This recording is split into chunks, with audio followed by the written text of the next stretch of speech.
Hey everyone, welcome to another episode of Refrigerant Checkup with Chuck.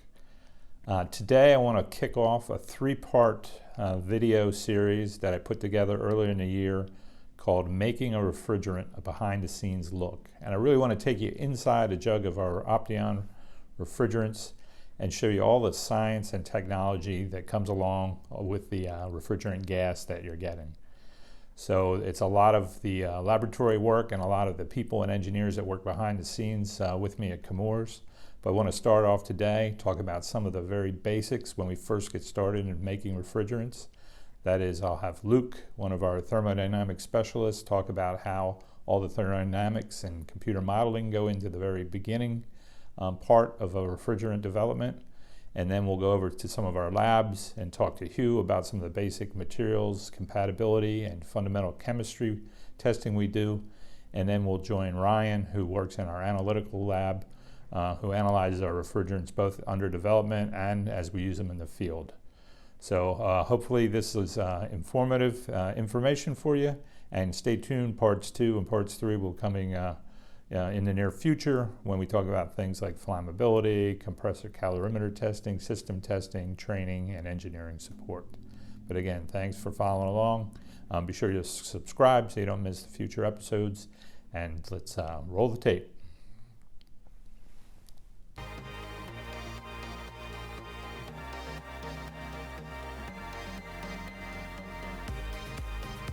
So one of the first things we do when developing a refrigerant is identify a target, whether it's the perfect R22 replacement or a low GWP version of something that looks like 507 or 404 or whatever refrigerant product we're trying to develop. We really start with the basic physical, chemical, and thermodynamic properties, things like boiling points, densities, and vapor pressure curves.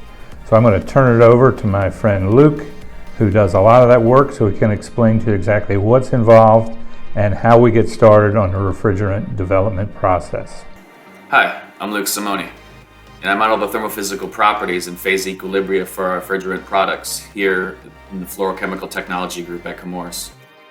As we all know, the phase out of HFC refrigerants in jurisdictions around the world has driven the industry to find more environmentally friendly alternatives that also do the same job as working fluids.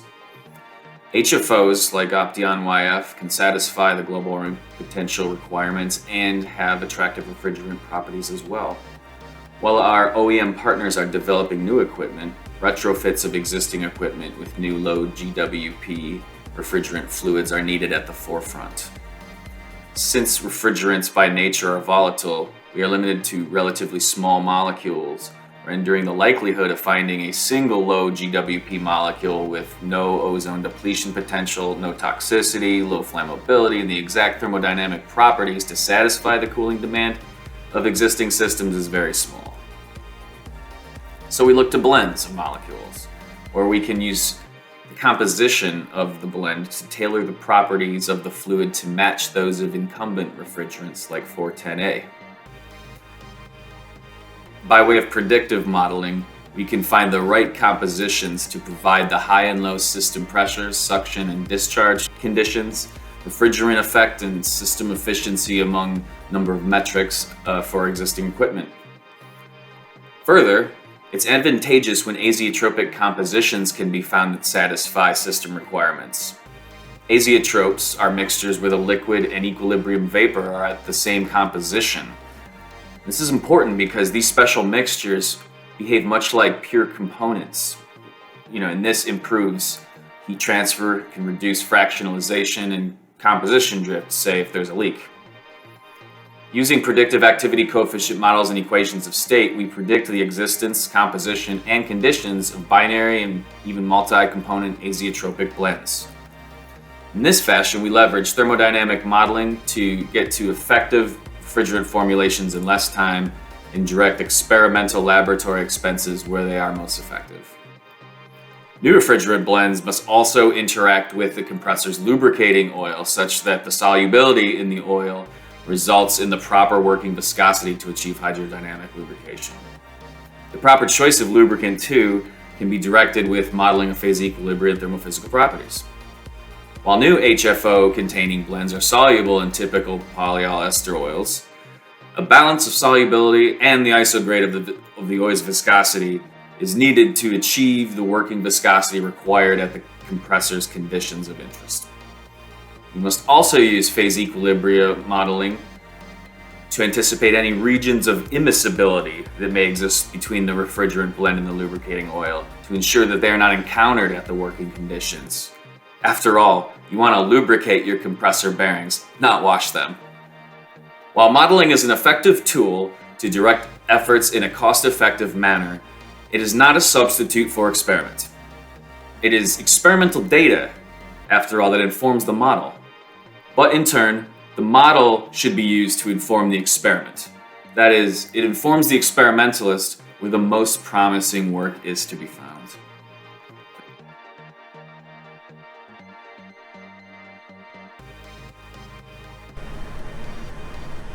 All right, so we're here in one of our refrigerant laboratories with Hugh. Welcome, Hugh. Why don't you introduce yourself and tell us a little bit what goes on here? Well, hello. My name is Hugh Mentz. I've worked for Chemours for 30 years. My primary job here within the lab is sealed tube testing, where we test thermal stability and decomposition, miscibility, material compatibility, and chemical stability. Okay, so it sounds like sealed tubes do a lot of work and produce a lot of data for us. I see a bunch of tubes there in the background. Can you walk us through the basic process, Hugh, on Sure. what we do with tubes? For the stability testing, we take carbon steel, copper, and aluminum coupons, clean them, place them within a clean tube. Then I proceed to neck the tube so we can load refrigeration products or refrigerants into the tube. We also do testing with various oils depending on the matrix that I'm testing. So we can add the oils into the tubes by a long syringe down through the capillary tube. So once the necking's done, we also do compatibility with various gaskets, O-rings, plastics, and elastomers, depending on the matrix. So if equipment manufacturer was developing a new compressor or a new air conditioner and they had a seal or elastomer or plastic, they want to make sure it doesn't swell or shrink or get brittle, we would work with them Yes. testing our new refrigerants with their materials? Yes. So once we complete that task, then we actually go over to the loader.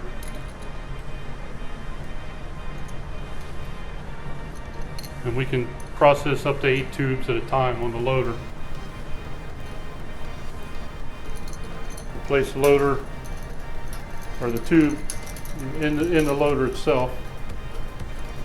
Pull a vacuum on the tube. Place the tube itself within liquid nitrogen to help cool it down, to bring the refrigerant back to liquid inside the tube and decrease the pressure. And once that's accomplished, then I load the refrigerant through the loader into the tube using the ideal gas law by reducing adding it by pressure into the tube. And once that's done, then I will take a torch, and because of the liquid nitrogen pulls a vacuum, as I heat it up, it'll draw the glass in itself, and then I'll slowly heat it and then cut it off with the torch, and then proceed on to annealing it to bring the strength back to the glass.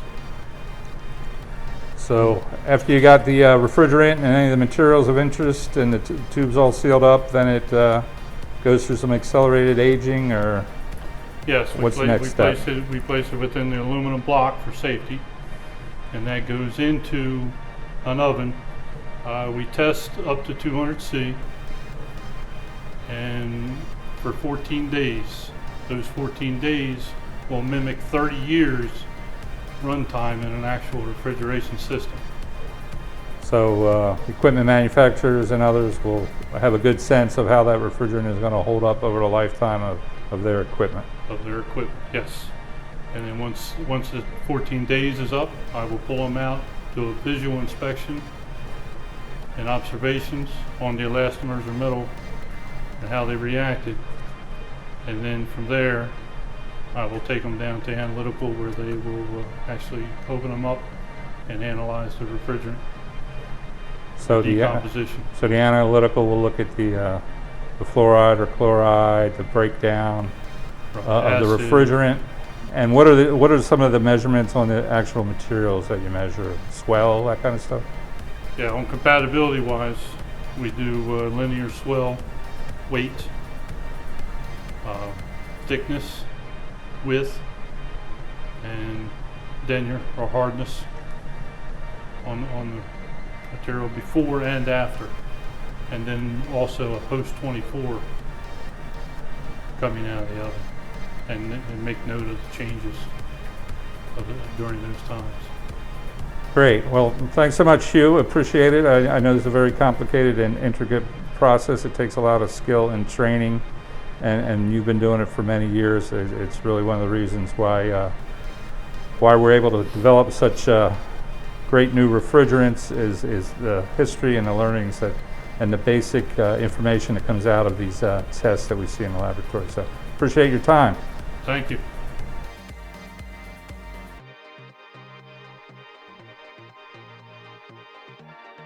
Okay, so we're out here with Ryan, one of our chemists here at our Chemours laboratory. Well, welcome, Ryan. Please introduce yourself and tell us what goes on in here. I'm Ryan Coombs. I'm an analytical chemist here for the Fluorochemical Technical Service Lab. We basically handle all the day-to-day analytical testing for our products that are on the application side, and I'd love to give you guys a tour. Let's go.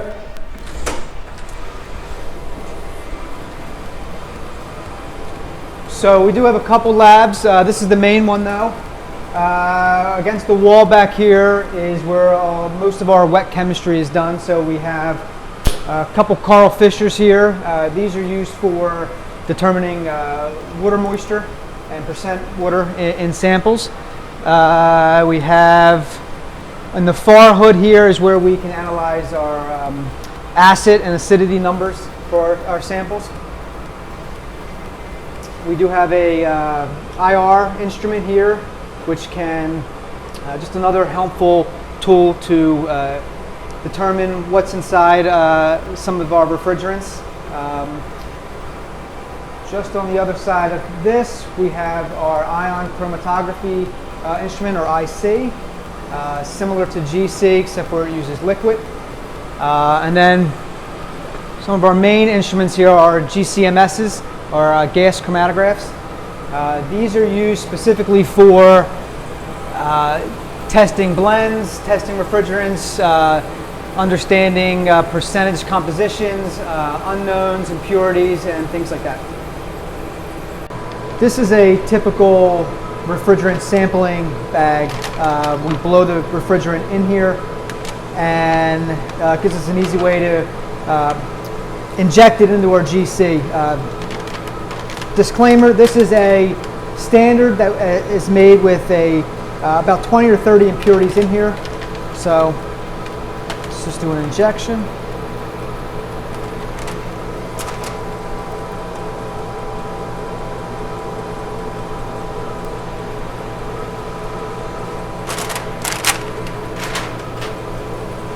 So we'll quickly follow the path of the molecule here. After it gets injected, it goes through an inlet that's heated up real hot. That'll put everything into a vapor.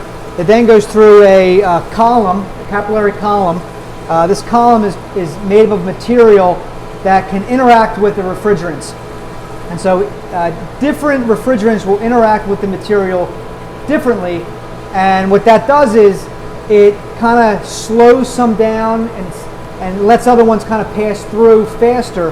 And essentially what it's doing is it's separating out the impurities. So as they kind of make their way along the column here, they'll then enter the detector. This is a mass spec. And from there, they'll go onto the screen and they'll come up as peaks at different times, depending on how they kind of reacted with the column. So again, molecules react differently with the column, so they'll kind of come out at different times on the detector. Okay, so this is in live time here as the peaks come up the column and hit the detector. They get put on the screen here, this graph as peaks. So this is, just to orientate you, this is kind of normalized area counts and then time. So essentially the retention time, what time the peak comes off the column. And each one of these peaks right here is an impurity. This large one here is the pure refrigerant, and these smaller ones here are all the impurities. So you can see the columns separated them nicely here. You're getting nice separations, and this enables us to identify them a lot easier. Okay, so that was the acquisition software. We've now switched over to the quantitation software. So this is where we can identify which peak is what. So I'm gonna zoom in here on this 10-minute peak right here. What we can do is we can do a cross check of it, and on the bottom here, it gives us what we call a fragmentation pattern. So that is essentially a molecule's fingerprint, and each refrigerant may have similar fragmentation patterns or similar fingerprints, but each one is unique into itself, and because of that, we are able to identify what impurity is what based off of a whole library of these in our system. So we're just going to zoom in here on 10, and then we can, and you can see here on top here is what the data we got from our sample, and then underneath of it is our library match, and you can see they line up almost perfectly, perfect match here. This match gives us a quality match of 90%, which is excellent, and that's how we can be confident of what it is. And each peak does it. You can see this peak has now a completely different fragmentation pattern, but the same result. Very good match on top, and with that, this one's 87%, so we're fairly confident of what these impurities are. So you can know exactly what those impurities are. Correct. And identify them, whether this comes from a sample in the field or whatnot. Correct. Yep. And we can be fairly confident based on these matches, even on unknowns that come in, and they may not have a library match perfect, but main lines here, large lines that match up perfectly, gives us a pretty good indication of what is what. Great. So let me ask you one last question about the GC. I know in this case the sample was a main refrigerant with a bunch of very low concentration trace impurities, and you can kind of measure the amount of those impurities, but say it was a refrigerant blend with 3 main components, something like 407. You can also use this to measure the amount of those and make sure that the blend is in the proper proportions? Absolutely. So we're able to measure the impurities on this detector because the mass spec is so sensitive. For blends that we're looking for just composition, percentage composition, we'll use kind of like a less sensitive detector where it's easier for us to calibrate. It'll give us 3 nice peaks, and from there we'll be able to get a better percentage compositional number rather than, and then what we do is we kind of ignore the impurities because they're just so low. Right, they're less than 1%. So for percent composition analysis, we just focus on the main components. Correct. Yep. All right. Well, thanks so much, Ryan. We appreciate you taking a little time to show us the analytical lab and how we use it in developing refrigerants here. And If anybody has any questions or any needs, we'll certainly get them back to you. Anything else to add, or? That's it. I think we got it. Thanks so much. Yeah.